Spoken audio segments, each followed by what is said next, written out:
அமர்ந்திருக்கும் அனைவருக்கும் என் வணக்கத்தை தெரிவித்துக் கொள்கிறேன்.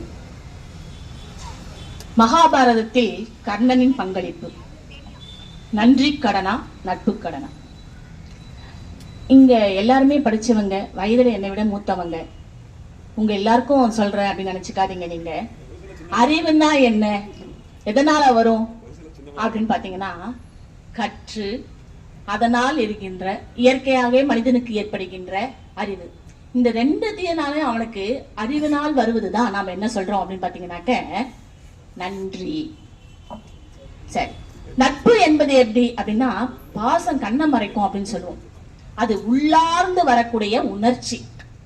அதுக்கு இவன் நம்மளை விட வயதில் பெரியவன், இல்லைன்னா பணத்தில் இவர் நமக்கு சமமானவர் அல்ல, ஜாதியில் சமமானவர் அல்ல அப்படின்னு எந்த ஏற்றத்தாழ்வும் பாராமல் வருவது நட்பு. அதனால்தான் சொல்றோம், அந்த நட்பு என்பது ஒரு குருடு மாதிரி. கெட்டவங்க பேர்லயும் நட்பா இருந்துட்டாங்கன்னா அவங்க தாண்டி வரவே மாட்டாங்க. நல்லவங்க பேர்லயும் அவங்க நட்பு கொண்டு விட்டார்கள் என்றால் கடைசி வரைக்கும் அவங்களோடதான் இருப்பாங்க. அதான் முழுகாத ஷிப்பு அப்படின்னு சொல்றாங்க.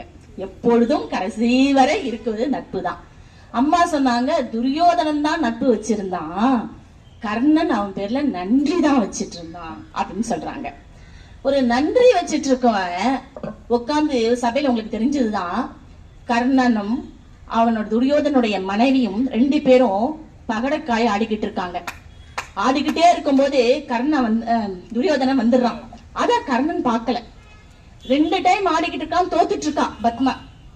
அதனால இவன் என்ன நினைச்ச, தோத்துட்டு போறாளோ பயந்துகிட்டே, தோல்வி ஆயிடுவோம் 3வது டைமோ, அதனால பாதியில அந்த ஆட்டத்தை விட்டுட்டு ஓடுகிறாளோ அப்படின்னு நினைச்சிட்டு எங்க ஓடுற அப்படின்னு பிடிச்சி இழுக்கிறான். இழுக்கும் போது அது என்ன, அவ இடையில் கட்டியிருந்த அந்த மணிமேகலை கீழே அருந்து விழுந்துருது. பார்த்தா எதிர்க்க பார்த்தா துரியோதனன் வந்து நிக்கிறான்.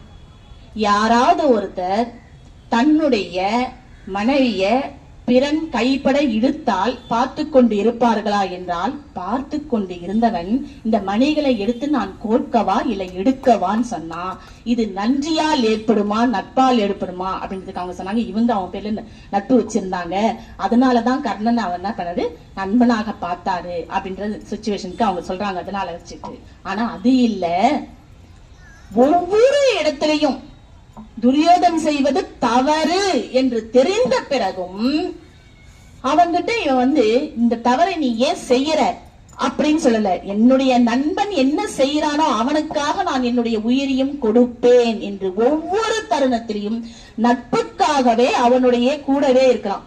அரக்கு மாலைகளை நீங்க எடுத்துக்கிட்டீங்கன்னாக்க, துரியோதனன் எப்படியாவது இந்த பஞ்ச பாண்டவர்களை நாம என்ன பண்ணிடலாம், கொன்னுடலாம் அப்படின்னு பாக்குறான். பார்க்கும்போது அப்ப கர்ணன் சொல்றான், உனக்காக நான் எதையும் செய்வேன் என்று, இது தீமை, இந்த தீமையினால 5 பேருடைய உயிர் போயிடும் அப்படின்னு தெரிந்திருந்தும் அவன் கூடவே இருக்கான் அப்படின்னு பாத்தீங்கன்னாக்கா அது நட்பு தாங்க. அது வந்து நம்ம வந்து சொல்ல முடியாது. அந்த நட்பு எங்கெல்லாம் வருது அப்படின்னு சொல்லி பாத்தீங்கன்னாக்க, சபையில போரிடும் போது சொல்றாங்க, எல்லாருக்கும் பீஷ்மர் சொல்றாரு, மகாபாரத போர் வருது, இவங்க மகாரதராக இருப்பாங்க, இவங்க வந்து தளபதியாக இருப்பாங்க அப்படின்னு ஒவ்வொருத்தருக்கும் ஒரு அட்டரதராக இருப்பாங்கன்னு சொல்லிட்டு ஒவ்வொருத்தருக்கும் ஒரு பதவியே கொடுக்கறாங்க. அதிரதர்கள் இவர்கள், இவர் மகாரதர்கள் இவர்கள். கடைசியாக கர்ணனுடைய பேர் வரும்னு பாக்குறாங்க. கர்ணனுடைய பேர் பீஷ்மர் வந்து சொல்லவே இல்லை. கடைசியா சொல்றாரு, நீ அட்டரதன், கூட்டத்தோடு கூட்டமாக போர் புரியும் கோழைகளில் ஒருவனானான் என்று கேட்கிறான். இருந்து அப்பவும் அவனுக்கு தாங்க முடியல. நான் எப்பேற்பட்ட ஒரு வீரன், என்ன போய் கூட்டத்தோட கூடமாக போரை புரியுற இடத்துக்கு நீ சொல்றியே நீன்னு சொல்லிட்டு, ஆனாலும் அந்த இடத்திலும் தன்னுடைய நண்பனுக்காக அவன் அந்த இடத்துல அவன் என்ன பண்றான், அடங்கி இருக்கிறானே வழிய நன்றிக்காக அப்படின்னு சொல்றது நம்ம வந்து ஏத்துக்கவே முடியாது. எல்லா இடத்துலயும் பார்க்கும்போது அவனுடைய நட்பு தான் நமக்கு இந்த இடத்துல மேலோங்கி நிற்கிறது. எந்த அளவுக்கு கர்ணன் வந்து துரியோதனன் நட்பு கொண்டு இருந்தான் அப்படின்னு, உடுக்கை இழந்தவன் கைப்போலாங்கே. நம்முடைய நண்பனுக்கு நாம தான், அவனுக்கு ஒரு துன்பம்னு வரும்போது நாம தான் நிக்கணும். இந்த சமயத்துல நம்ம அவனை விட்டுட்டு போயிட்டோம்னாக்க இது கொஞ்சம் கூட தர்மமாக இருக்காது அப்படின்னு சொல்லிட்டு, இப்ப இந்த கபிலரும்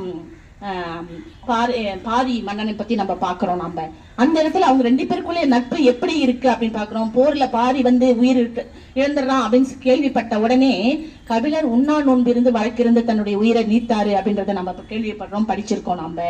அந்த மாதிரி இங்கேயும் கர்ணன் தன்னுடைய நண்பனுக்கு ஒரு பெரும் ஆபத்து வரும்போது நாம் அவனை விட்டு போகக்கூடாது என்ற ஒரே காரணத்திற்காக அவனுடனே வந்துகிட்டே இருக்கான். ஹஸ்தினாபுரத்துல அவங்க நல்லா புது மனைகளை உருவாக்கி அங்க கட்டுறாங்க. கட்டிட்டு இருக்கும்போது அங்க போறாங்க. அந்த திறப்புக்கு போகும்போது அந்த இடத்துல எல்லாரும் அள்ளி அள்ளி தானங்களை கொடுத்துக்கிட்டே இருக்காங்க. அந்த மாளிகை வியந்து பார்த்துக்கிட்டே நிக்கிறான். இவ்வளவு பெரிய மாளிகைகள்லாம் எப்படி பாண்டவர்களால கட்ட முடிஞ்சுது அப்படின்னு சொல்லிட்டு அப்படியே பார்த்துக்கிட்டே நிக்கிறான். அப்ப அந்த மாளிகையினுடைய அந்த விசித்திரத்துல தண்ணீர் இருப்பது போன்று இருக்கும், பள்ளமாக இருக்கும். இந்த மாதிரியான முறையில அவங்க வீடு கட்டியிருக்காங்க. அந்த அரண்மனைய தடிக்க விழறா போல அவன் போறான். எங்க இவன் விழுந்துருவானோ அப்படின்னு குடுகுடுன்னு ஓடி போய் அவனுடைய கையை பிடிச்சு என்ன பண்றான், தாங்குறான் கர்ணன். எல்லா இடத்துலயும் அவர் எங்கெல்லாம் ஆபத்து வருகிறதோ அங்கெல்லாம் தன்னுடைய நட்புக்காகவே தன்னுடைய இன்னுயிரையும் அவன் ஈந்திருக்கிறான். இவங்க சொன்னாங்க, முடிச்சிடுறேன் ஐயா, இவங்க சொன்னாங்க அவங்க அம்மா போய் கேக்குறாங்க அப்படின்னு சொல்லிட்டு போய் கேட்கும் போது அவன் சொல்றான், நான் அனாதையாக நிற்கும் போது எனக்கு ராஜ்யத்தை கொடுத்தான், என்னை மன்னன் ஆக்கினான். இந்த அளவுக்கு எனக்கு நல்ல பதவிகளையும் செல்வாக்கையும் எனக்கு கொடுத்து என்னை ஒரு மனிதனாக இந்த உலகத்தில் நிறுத்தியவன் அவன் நட்பை ஒரு காலம் விட்டுவிட்டேன், என் சகோதரனிடம் நான் வரமாட்டேன் என்று கூறுகிறார். வாய்ப்பளித்தமைக்கு நன்றி கூறுகிறேன். நன்றி, வணக்கம்.